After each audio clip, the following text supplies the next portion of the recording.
Ashok sir లోపలే ఉంది sir, రండి వెళ్దాం.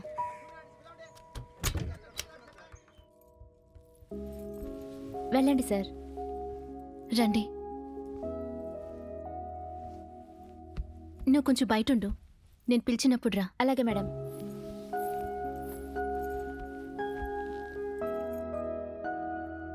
మిమ్మల్ని ఇబ్బంది పెట్టినందుకు సారీ. ఈ విషయం ఎవరితో చెప్పాలా అని ఆలోచిస్తుంటే నాకు మీరే గుర్తొచ్చారు. ఎందుకు మీరు సారీ చెప్తున్నారు? అసలేంటి విషయం? నేను పుట్టింది పెరిగింది అంతా బెంగళూరే. నేను మా అమ్మతో ఇక్కడ ఉంటున్నాను. నటిని కావడం వల్ల ఫ్యాన్స్ అని చెప్పి నాకు చాలామంది ఫోన్ చేస్తుంటారు. కొద్ది రోజుల క్రితం అలాగే ఒక వ్యక్తి నా ఫ్యాన్ అని ఫోన్ చేసి తప్పుగా మాట్లాడాడు. నేను అతన్ని బాగా తిట్టి ఆ నెంబర్ని బ్లాక్ చేసేశాను. నిన్న పొద్దున్న అతను మళ్ళీ వేరే నెంబర్ నుంచి ఫోన్ చేశాడు. నేను అతన్ని మళ్ళీ తిట్టాను. దానికతను, నువ్వు నాతో పడుకో, నీకెంత కావాలంటే అంత ఇస్తానన్నాడు. నేను నా ఫ్రెండ్తో కలిసి పోలీస్ స్టేషన్కి వెళ్ళి కంప్లైంట్ ఇచ్చాను. ఈరోజు మళ్ళీ వేరే నెంబర్ నుంచి కాల్ చేసి నేను నిన్ను మర్యాదగా రమ్మంటే పోలీస్ స్టేషన్కి వెళ్ళి కంప్లైంట్ ఇస్తావా, ఏం చేస్తానో చూడని బెదిరిస్తున్నాడు. నీ అంతట నువ్వు వస్తే సరే, లేదా నిన్ను నా బెడ్రూమ్కి ఎలా రప్పించుకోవాలో నాకు బాగా తెలుసు అంటున్నాడు. నువ్వు ఏ పోలీస్ స్టేషన్కి వెళ్ళినా వాళ్ళు నన్ను ఏవీ చేయలేరు, నీకు 1 వీక్ టైం ఇస్తున్నా అని చెప్పి ఫోన్ కట్ చేశాడు. భయపడకండి. తను ఏ నెంబర్ నుంచి ఎప్పుడెప్పుడు ఫోన్ చేశాడో నాకు రాసివ్వండి, నేను చూసుకుంటాను. షార్ట్ రెడీ అంటే మేడం.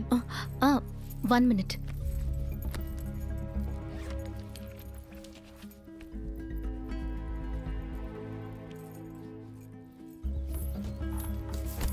వద్దు,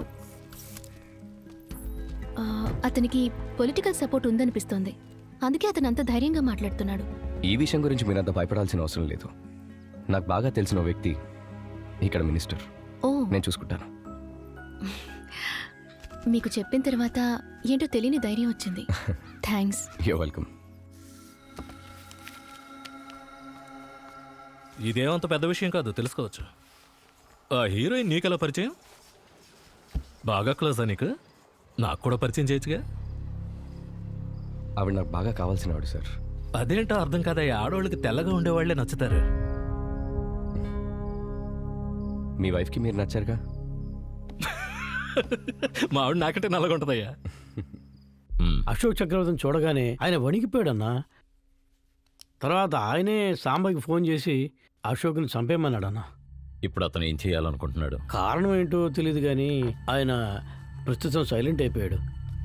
అన్నా, కాఫీ. నీకేమన్నా తెలుసారా? ఆ రోజు సాంబా చెప్పింది అశోక్ నమ్మాడేమోనని భయపడుతున్నాడేమో అన్నా, కానీ అసలు విషయం ఏంటో ఎవరికీ తెలియట్లేదు. పాండురంగ ఎందుకు అశోక్ని చూసి భయపడుతున్నాడు? అశోక్ కూడా తెలియని ఏదో విషయం ఉంది. ఎవరికి తెలుసు? వచ్చే ఎలక్షన్స్లో పాండురంగ ఓడిపోవడానికి అశోక్ చక్రవర్తి మనకు ఉపయోగపడతాడేమో. కొంచెం టైం ఇవ్వండి, అసలు విషయం ఏంటో తెలుసుకుని వచ్చి మీకు చెప్తాను. మీలాంటి వాళ్ళ అండా సహాయ సహకారాలు నాకుంటే వచ్చే ఎలక్షన్స్లో నేను తప్పకుండా గెలుస్తాను. ఎక్కడో ఉండే దేవుడి కంటే పక్కనుండే మీలాంటోళ్ళనే నేను ఎక్కువగా నమ్ముతాను.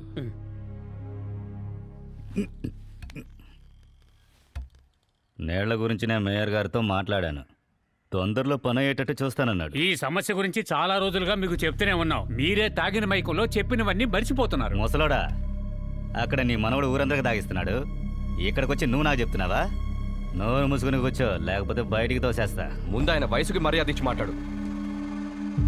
బార్లో దొంగ సరుకమ్మి గవర్నమెంట్ని మోసం చేసి లక్షలు సంపాదించుకునే వాడికి నేను మర్యాద ఇవ్వాలి? నాకు తెలియక అడుగుతాను. మంచినీళ్ళ పంపులో డ్రైనేజ్ నీళ్ళు కలుస్తున్నాయని చాలాసార్లు కంప్లైంట్ ఇచ్చినా మీరు పట్టించుకోవట్లేదేంటి అని అడిగితే దానికి సమాధానం చెప్పకుండా నా బార్ గురించి మాట్లాడుతున్నారు. అసలు ఏంటి మీ ప్రాబ్లం? అయితే నువ్వు బార్లో దొంగ సరుకు అమ్ముతున్నావు ఒప్పుకుంటున్నావా? నేను దొంగ సరుకు అమ్ముతున్నానో లేదో చెప్పడానికి ఇది కరెక్ట్ ప్లేస్ కాదు, నువ్వు కరెక్ట్ పర్సన్ కాదు. అర్థమైందా? మీరే విన్నారుగా, అతను బార్లో దొంగ సరుకు అమ్ముతున్నాడని అతనే ఒప్పుకుంటున్నాడు. నేను ఇక్కడే ఉంటాను. ఇప్పుడే నీ మనుషుల్ని నా బార్కి పంపించు. నువ్వు చెప్పినట్టు ఒక్క కల్తీ బాటిల్ దొరికినా ఈ రోజే నేను నా బార్ లైసెన్స్ క్యాన్సిల్ చేసుకుంటాను. మరి నువ్వు చెప్పినట్టు అక్కడేం లేకపోతే నీ కౌన్సిలర్ పదవికి రాజీనామా చేస్తావా? ఏ అప్పుడు నువ్వు కౌన్సిలర్ అవుదావనా? మరీ అంత పొడుచుకొస్తుంది. నువ్వేం చేశావు? అక్కడ మందు మీద సంపాదించింది ఇక్కడ వాళ్ళ కోసం కొంచెమైనా పెట్టావా? అలాంటివి చెయ్యం మనం. ఒక ట్యాంకర్ నీళ్ళైనా ఎప్పుడైనా తెప్పించావా నువ్వు? పెద్దొచ్చి మాట్లాడుతున్నావు. పోనీ బింది నీళ్ళైనా తెప్పించావా చెప్పు. అలాంటివి చెయ్యాలంటే మనసు రాదు, కానీ పక్కోడి సీటు మీద మాత్రం మనసు పడుద్ది. ఏంటి మాట్లాడట్లేదు? జోబుల నుంచి డబ్బులు తీయాలనగానే నోరు పడిపోయింది కదా. వెళ్ళవయ్యా. ఎప్పుడేం చెయ్యాలో మాకు బాగా తెలుసు. మీరేమైనా ఫ్రీగా ఓటేశారా? నోటిస్తేనేగా ఓటేసింది. మరి అతను చెప్పిన దానికి చెప్పలు కొడతారా? ఏదో ఇచ్చాను అంటున్నావే, ఎవడబ్బా సొమ్ము తీసుకొచ్చి ఇచ్చావు? మా దగ్గర నొక్కేసిందే, మాకు కొంచెం గీకిచ్చావు. దీనికే పెద్ద ఇదిగా మాట్లాడుతున్నావే. చూశారు కదా ఎలా ఎగిరాడో నా మీద. ఖర్చు పెట్టానగానే పారిపోయాడు. కానీ నేను అలాంటోని కాదు, చెప్పానంటే చేస్తాను.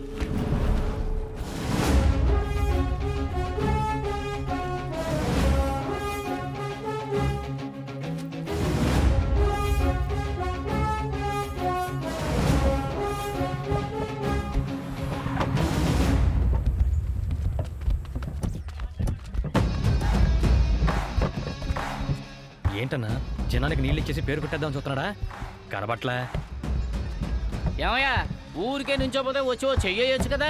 5 లారీలు తెప్పించాడన్నా, ఇంకా చాలా తెప్పిస్తున్నాడంట. చూసి దించండి అయ్యా, అసలు ఇక్కడ కొన్ని కళ్ళు మంచివి కావు. వాడు ఊరికే చేయట్లేదురా, ఏదో ప్లాన్తోనే చేస్తున్నాడు. అశోక్, ఏంటి ఇంటికో ట్యాంక్ పెట్టించి నీ పేరు రాయించుకోకుండా కరుణాకరం పేరు రాయిస్తున్నావు? రేపొద్దున్న ఇంత డబ్బు ఎక్కడి నుంచి వచ్చింది అని ఎవరన్నా అడిగితే సమాధానం చెప్పలేదనుకో, తీసుకెళ్ళి లోపలేస్తారు. అందుకే కరుణాకర్ పేరు రాయిస్తున్నాను.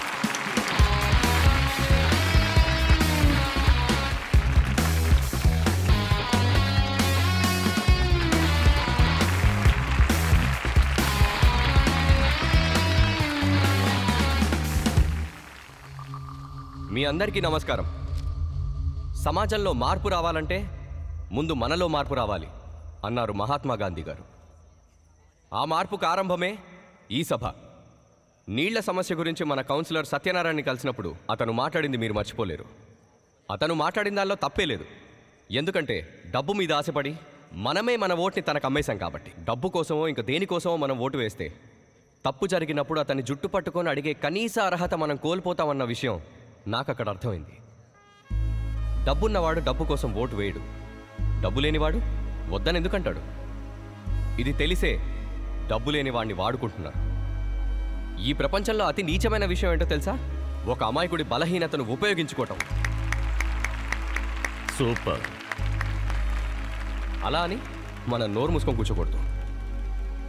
సత్యనారాయణ గారు తన బాధ్యత మర్చిపోయినప్పుడు తన మెడ ఎలా వంచాలో అని ఆలోచిస్తుంటే ఆ బాధ్యత నేనే తీసుకోవాలనిపించింది. ఇది ఈ సమస్యకు తాత్కాలిక పరిష్కారం మాత్రమే. ఇక మీదట సత్యనారాయణ తన బాధ్యతలు తెలుసుకోవాలి. తను తెలుసుకోపోతే ఆ బాధ్యతను నేనే నిర్వహించి మన మహాత్మా గాంధీ గారు చెప్పిన మార్పుని మన ఏరియా నుండే మొదలు పెడతాను. ఏ పదవి, ఏ ప్రతిష్ట, ఏ పార్టీ భేదం లేకుండా నేను ఎలాగైతే సాయం చేయడానికి ముందుకొచ్చానో అలాగే జాతి మత భేదాలు లేకుండా మీరు నన్ను ఆదరిస్తారని భావిస్తున్నాను. మీ అందరి కోసం నేనున్నాను. నమస్కారం.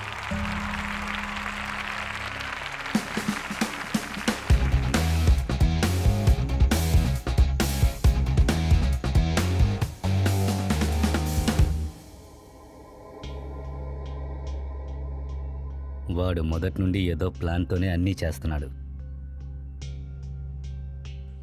నేను ఒక నిర్ణయం తీసుకున్నాను. నేను రాజకీయాల్లోకి వెళ్తాను.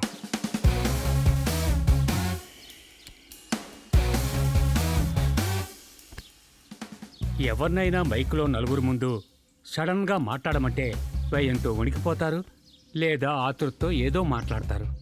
నువ్వు కూడా అలాగే మాట్లాడావనుకున్నాను. ఈ నిర్ణయం ఎందుకు తీసుకున్నావు? సమాజంలో మార్పు తీసుకురావాలంటే మనకి రాజకీయ అండు ఉండాలి. వాడికి ఎంత ధైర్యం ఉంటే నీ ఏరియాలో, అది నువ్వు పదవిలో ఉండగానే అక్కడ మార్పు తెస్తానని చెప్తాడు. రాజకీయం ఒక మురికి కాలువ లాంటిది, కానీ అందులో ఉన్నవాళ్లకే తెలుసు ఆ మురికి మనిషి రక్తం నుంచి వచ్చిన మురికి అని.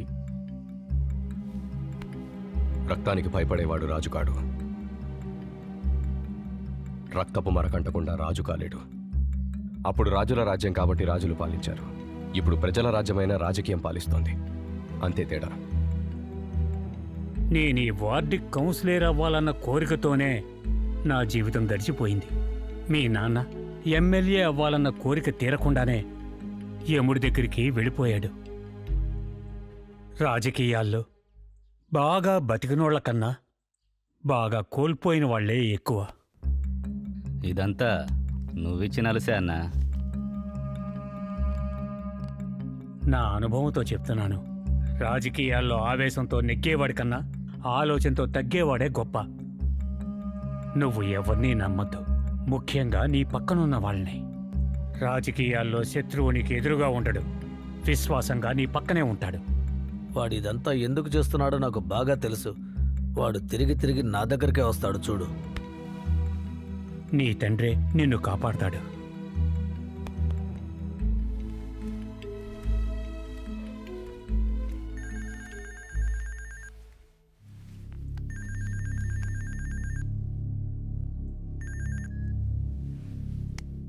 చెప్పండి అన్నా.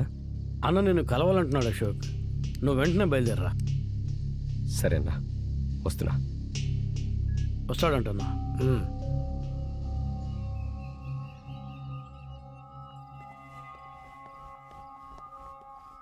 తమ్ముడు, అన్న లోపలికి రమ్మంటున్నాడు.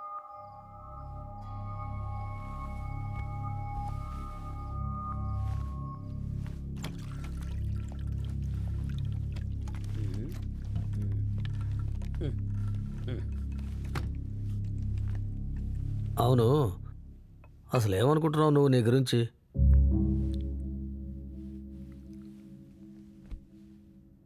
ఎందుకు నా కొడుకు ఫోన్ నెంబర్ పోలీసులకి ఇచ్చి ఎంక్వైరీ చేయమన్నావట?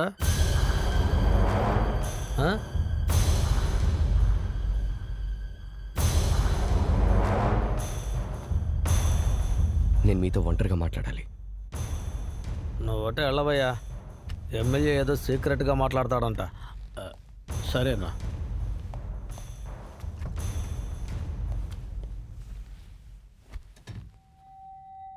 నేను నిన్ను కూర్చోమని చెప్పలేదే. నాకు తెలిసిన అంజనా అనే సినీ నటికి ఒకడు ఫోన్ చేసి తప్పుగా మాట్లాడి బాధ పెట్టాడు. అతను ఎవరో తెలుసుకోవడానికి ఆ నెంబర్ ఇచ్చి ఎంక్వైరీ చేయమన్నాను. అది మీ కొడుకు నంబర్ అని మీరు చెప్పేదాకా నాకు తెలీదు. తప్పుగా అంటే అంత తప్పుగా ఏం మాట్లాడేశాడు? తప్పుగా మాట్లాడారంటే మీరే అర్థం చేసుకోండి. మహా అయితే వాడు పడుకోమనుంటాడు, అంతే కదా? డబ్బులు ఇస్తే ఆడమన్నంతసేపు ఆడి పట్టవే కదా దాని పని. నా కొడుకు అదే కదా అడిగాడు. ఏ ఆడదంట? నువ్వు పని చేయి, తనకి బాగా అర్థమయ్యేటట్టు విడమర్చి చెప్పి నా కొడుకు ఆడమన్నట్టు ఆడమను. నీకు కూడా డబ్బులు ఇమ్మని చెప్తాను, సరేనా? అవును, నువ్వేంటి పెద్ద పోటుగాడిలాగా అన్ని సమస్యలకు పరిష్కారం చేస్తున్నావంట? రేయ్, ఆ రోజు నువ్వు స్టేజీ మీద మాట్లాడింది నాకు ఎక్కడో కాలింది. 4 డబ్బాలు నీళ్ళు ఇచ్చేసి మైక్ పట్టుకొని మాట్లాడితే జనాలందరూ ఓటేసేసి నేను ఎమ్మెల్యేని చేస్తారనుకుంటున్నావా? ఒకే ఒక్క ఫోను, ఉన్న కేసులన్నీ నీ మీద వేసి లోపలికి తోయించానంటే దేవరకొండ అశోక్ అనేవాడు ఒకడు ఉన్నాడని కూడా తెలియకుండా పోతావు. జాగ్రత్త. ఇంకోసారి నువ్వు నా కళ్ళకు కనిపించకూడదు. ఒకవేళ నువ్వు మళ్ళీ నాకు కనిపించావో ప్రాణాలతో ఉండవు. జాగ్రత్త. ఎంత ధైర్యం రా నా ముందు కూర్చోడానికి? లేరా పైకి. నువ్వు నీ కొడుక్కి బ్రోకర్ పనిచేయడం మానేసి వాడు అంజనాకి ఇంకొకసారి ఫోన్ చేస్తే అది క్షమించు అని అడగడానికి మాత్రమే ఫోన్ చేయాలని చెప్పు. పోరా పోరం పోకూడా. ఎవరి ముందు కూర్చొని మాట్లాడుతున్నావు తెలుసా? ఇంకొక మాట మాట్లాడేవంటే అదే నీ నోట్లోంచి వచ్చే చివరి మాట అయిపోతుంది. కూర్చో. నువ్వు నా మీద కేసులు పెట్టి లోపలేసి లేపేస్తావా? దానికంటే ముందు నేను లేపేస్తాను. మీరుగా మారితే నీకు మంచిది, నీ కొడుక్కి మంచిది. నేను మార్చాల్సి వస్తే మీ ఒంట్లో ప్రాణం ఉండదు.